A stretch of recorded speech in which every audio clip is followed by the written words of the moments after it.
Hello everyone, so welcome to my YouTube channel Saregama with Nishant. I hope you are enjoying my channel and you are loving my music. In case you have not subscribed my channel, do subscribe, like and share. So I thought that I should add one more segment in my channel, which is podcast series where I bring to you music from all around the world. We have today someone really special because he represents himself as a citizen of the world. So he is he brings with himself a mixture of Western culture as well as Indian culture, with a mix of both these traditions. He presents very unusual fusion in music. So I would like to introduce Henk, and Henk will tell you about his journey from India to his present world and how he's exploring music. So Henk, all up to you now. Namaste. Namaste. Namaste, Nishant. So, yes, uh, my journey in the the mystical side of music started around 1978 when I went for the first time to India, and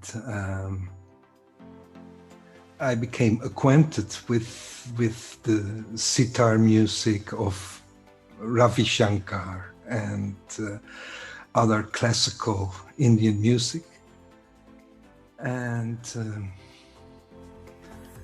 my second journey to India, I started doing meditation, and I went into the Himalayas with sadhus, and I had some special experience, and which made me decide to dedicate my life to attain that state I of want to consciousness. understand, how did you introduce yourself with Indian instruments and how did you get fascinated with it?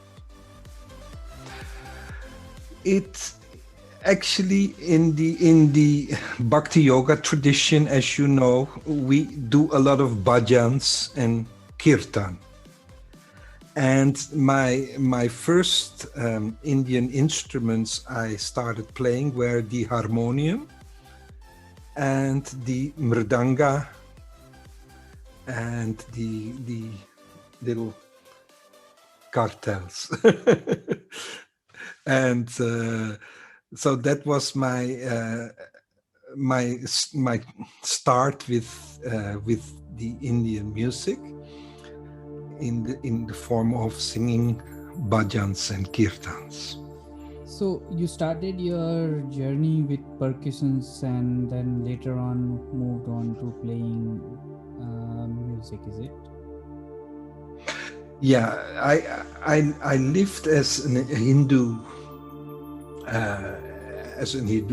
monk for 15 years. And in that capacity, I traveled all over the world. I lived in India, in Nepal, in the United States, in England, in Malaysia, Singapore, many different places. And there I was teaching the Vedic scriptures. And of course, being in all those different countries, I also hear their music and came in touch with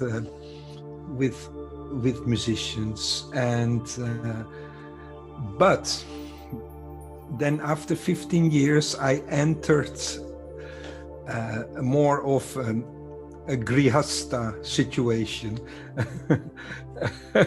So yeah, so I see a lot of instruments in your background. Can you introduce us to some of the instruments and which one is your favorite? Ooh, yes, yes, yes. It's I. The last years, my focus has been more on the Middle East, and especially Persian cultural music.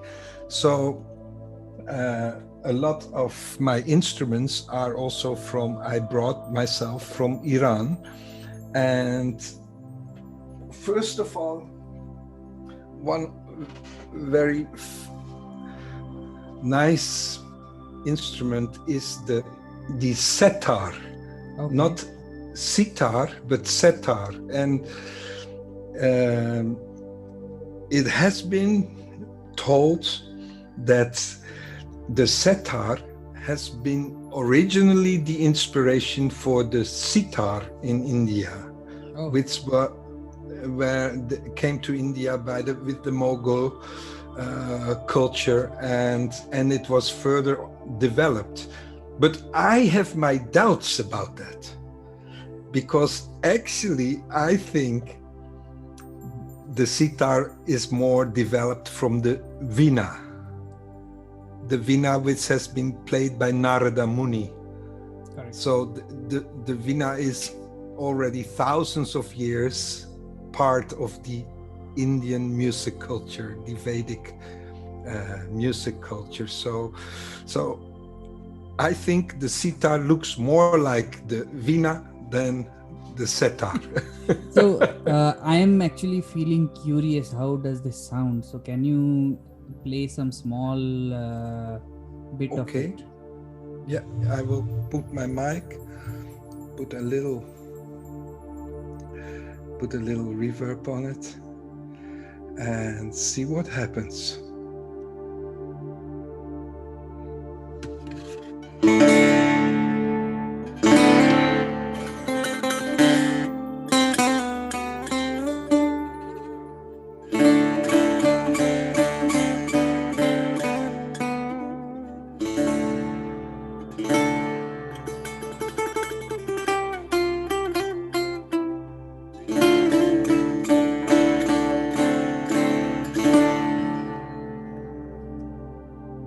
That's wonderful. So it seems to be something between guitar and sitar. Yes. Let me turn off the. So.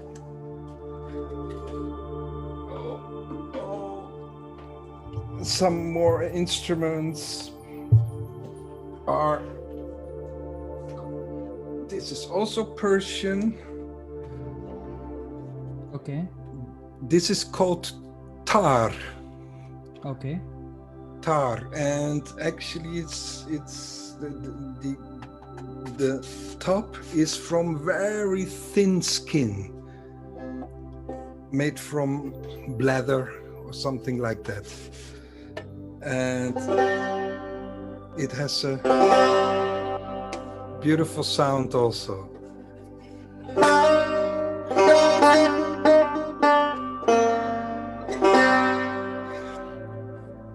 Also a very, very old instrument from an old culture. So this is a generally used instrument in Persia, or this is something which is limited to few people there? Yeah, it is, especially it's combined in the traditional Persian music, where they sing the old poetry from the mystics from Iran, from Persia, like Rumi. You've heard of Rumi, maybe the mystic poet. And so yeah, and well, of course,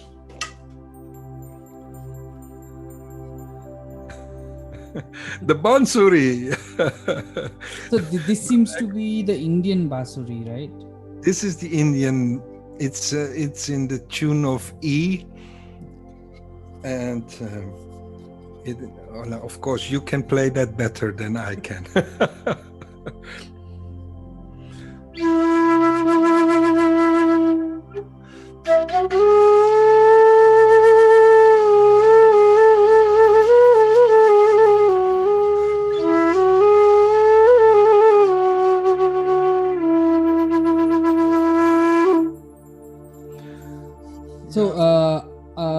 what's the difference between this basuru and the one which you play usually? Can you show us the difference?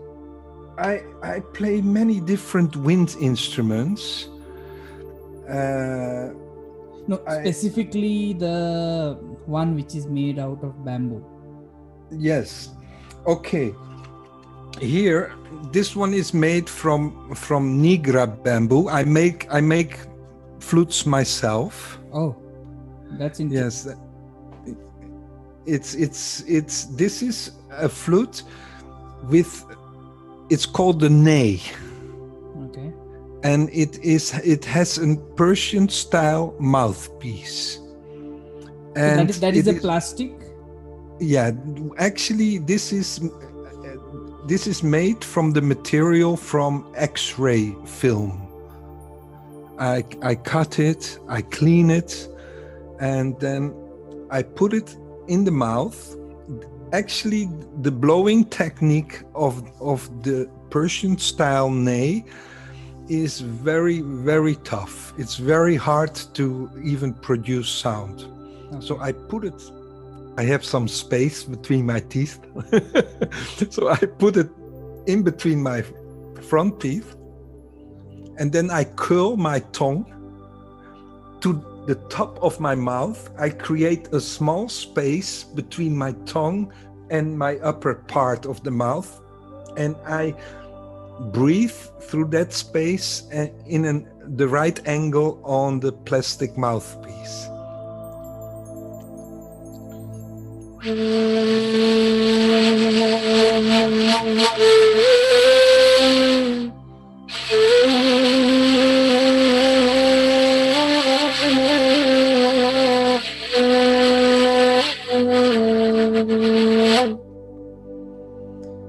That's wonderful. So this is a generic instrument, or this is something which you have customized it for yourself? I make them in different tunings, and actually, let me see. You know, of course it. Normally they are made from reed. This is bamboo, and in Iran and in the Orient, they make these flutes from reed, another material, and so it is, and I changed the tuning a little bit from the original Persian-made ney flutes. That's interesting. Yes, and so I make them in all kinds of different scale. You know, from this one is in D, and this one is in A, and I make them in C. So these are all roasted in oven, is it? Actually, no, these aren't roasted in the oven. No. So how do you get the black texture in that? This is the natural color. It's called Nigra. Yeah, it's called. That's why it's also called Nigra bamboo. Okay. It's the particular specific type of bamboo. So then, besides that, I also play. This is called a shakuhachi. Okay. And this is a Japanese flute. And I also make those myself, and again from Nigra bamboo. And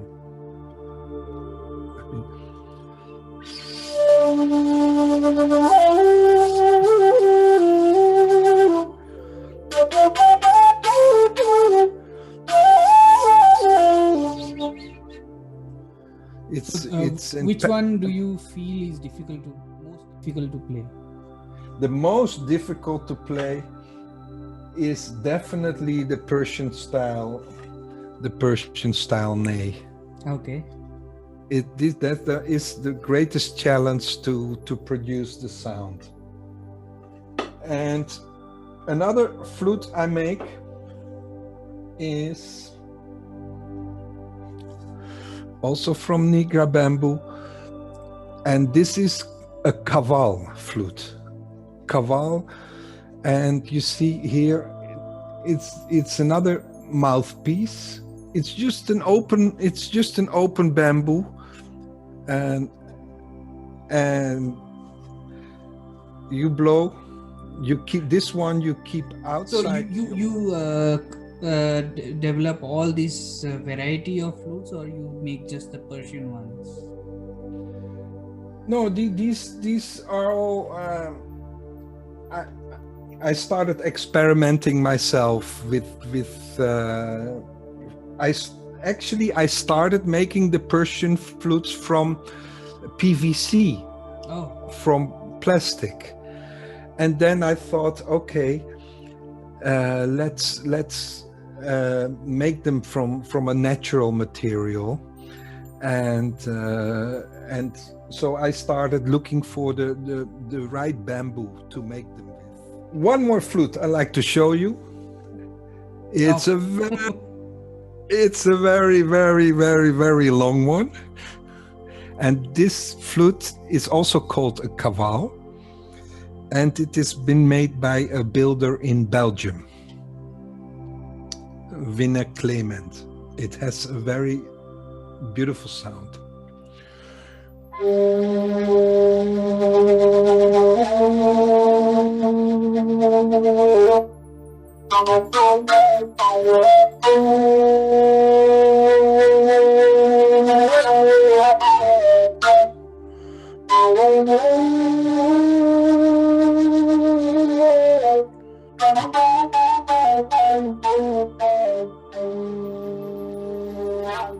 What of concerts do you conduct? Like, is it a spiritual concert, or it's more of public concert? What kind of concerts do you mostly? Well, I more and more tend to play really contemplative music, meditative music. And of course, now in these Corona times, many concerts are cancelled. And but just before the second lockdown, I had a concert in a local church, and there I played together with a friend who is playing on modular synthesizers. Okay.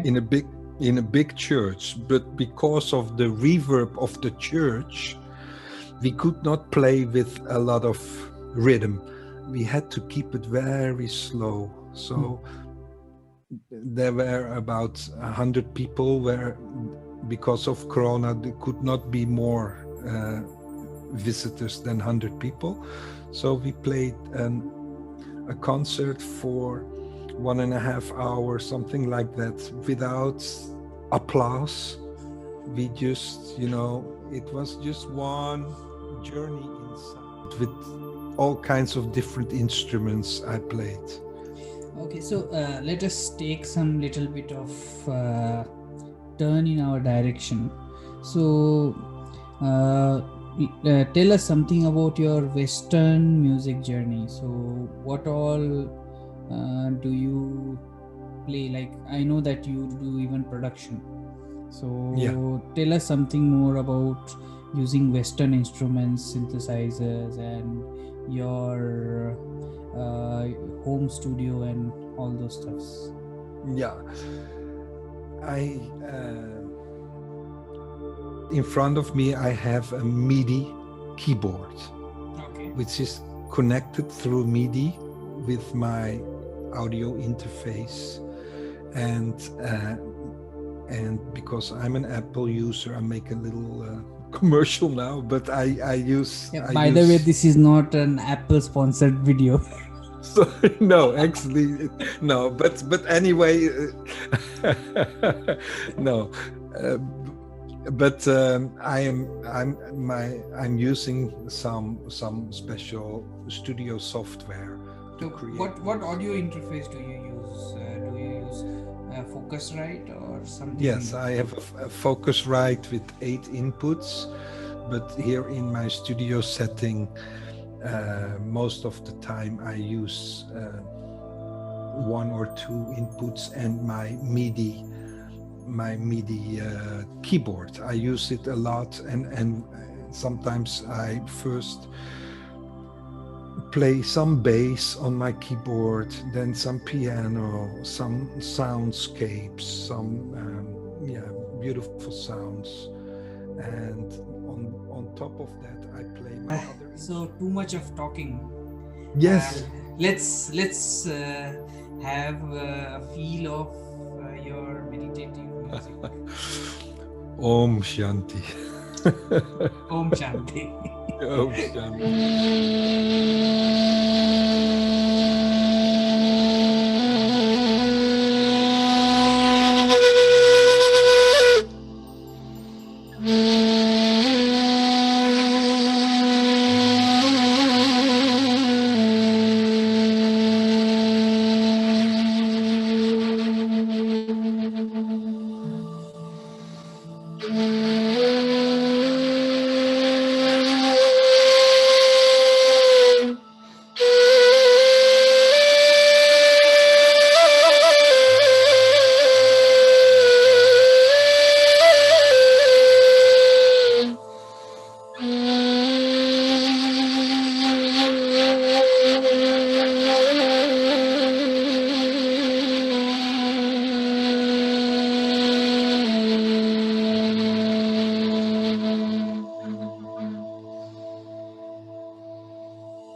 It was indeed very much meditative. I almost went into meditative state. Yes, that's the Thanks, Henk, purpose. for sharing your knowledge and music with my viewers. Hope you enjoyed it too. You're welcome. It was a pleasure to meet you. And there's a lot of my music on YouTube. Yeah, I wish you also the best. It's a good initiative to spread music in the world through social media like YouTube. So you are on a beautiful mission. So keep up the good work and keep up playing your own music. And keep subscribing. And That is important. yes, everyone on YouTube is telling that. Please like and subscribe. So I definitely will myself. So guys, that's all for today. Hope you enjoyed and learned many things. If you reached till here, you should definitely subscribe, like and share my channel for more such wonderful content. For now, bye bye, good day and good night.